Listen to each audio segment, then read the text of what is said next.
नमस्कार, आप देख रहे हैं डेली ट्रस्ट का ऑफिशियल यूट्यूब चैनल। अभी हमारे साथ एक स्टूडेंट्स जुड़ी हैं। आपको हम बता दें, अभी हम मौजूद हैं बाबा फरीद ग्रुप ऑफ इंस्टीट्यूशन के एग्रीकल्चर के प्रैक्टिकल लैब में, और इनसे हम कुछ बातचीत करेंगे कि एग्रीकल्चर की पढ़ाई कैसी होती है, और साथ ही इनसे ये भी जानने का प्रयास करेंगे कॉलेज का एक्सपीरियंस अभी तक का इनका कैसा रहा।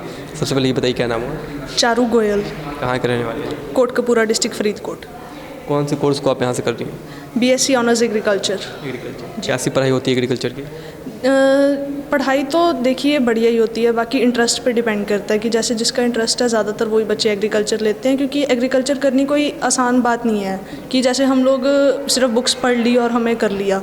इसमें यह है कि फील्ड एक्सपीरियंस भी चाहिए है, और अगर मतलब ये है कि आप खेत में जाने से डरते हो और आपने एग्रीकल्चर ले ली तो फिर वो चीज़ गलत हो जाती है। तो उस वजह से कि अगर आपका इंटरेस्ट है तो आप तभी एग्रीकल्चर लें।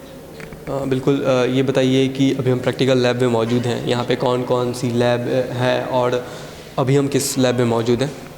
अभी हम लोग जिस लैब में मौजूद हैं इसका नाम है प्लांट पैथोलॉजी। तो प्लांट पैथोलॉजी ये लैब है, इस लैब का नाम है प्लांट पैथोलॉजी। तो प्लांट पैथोलॉजी में हम लोग बेसिकली डील करते हैं कि प्लांट्स को जो भी डिजीज़ होती हैं किन वजह से होती हैं, कौन से उसके कॉजल एजेंट है, जैसे कि फंगस हो गया, नीमाटोड्स हो गए, बैक्टीरिया हो गया, एल्गी होगी, जो भी चीज़ है। ज़्यादातर इसमें फंगल इंक्लूड होती हैं। जो फंगल पैथोजेंस है वो प्लांट की डिजीज़ को कॉज करते हैं। तो हम उनको पहले तो कलेक्ट करते हैं, उनको कल्चर करते हैं, उसके बाद फॉर्मेलिन सोल्यूशन में उनको स्टोर करके रखते हैं ताकि आगे भी हम लोग उनको देख पाएँ।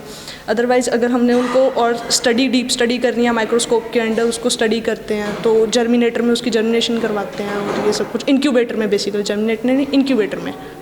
तो जैसे आप इतने अच्छे से एक्सप्लेन जैसे आप कर रही हैं, तो ये बताइए कि जो क्लास में बच्चों के डाउट होते हैं वो टीचर द्वारा जैसे कैसे क्लियर किए जाते हैं?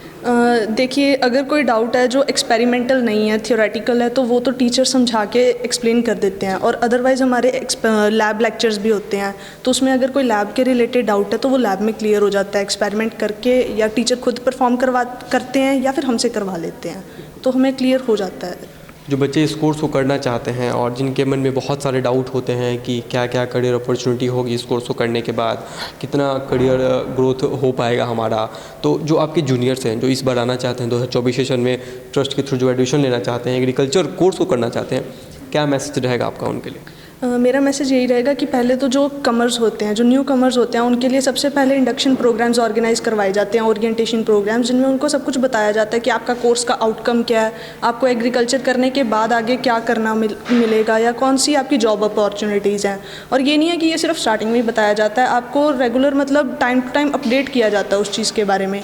तो ये है, मेरा तो यही मैसेज रहेगा कि अगर आपका इंटरेस्ट है तो आप ज़रूर यहाँ पर परस्यू कीजिए अपनी ऑनर्स डिग्री एग्रीकल्चर में। Thank you. बहुत धन्यवाद आपका।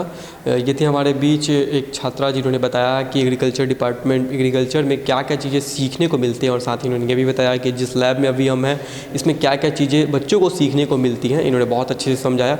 यदि आप भी इस कोर्स को करना चाहते हैं तो आप बिल्कुल हमारे हेल्पलाइन नंबर पर कॉल करके पूरी जानकारी ले सकते हैं। ट्रस्ट के ऑफिशियल वेबसाइट पर जाकर पूरी जानकारी ले सकते हैं, और साथ ही एग्रीकल्चर कोर्स में अगर अपना करियर बनाना चाहते हैं तो आप कर सकते हैं। धन्यवाद।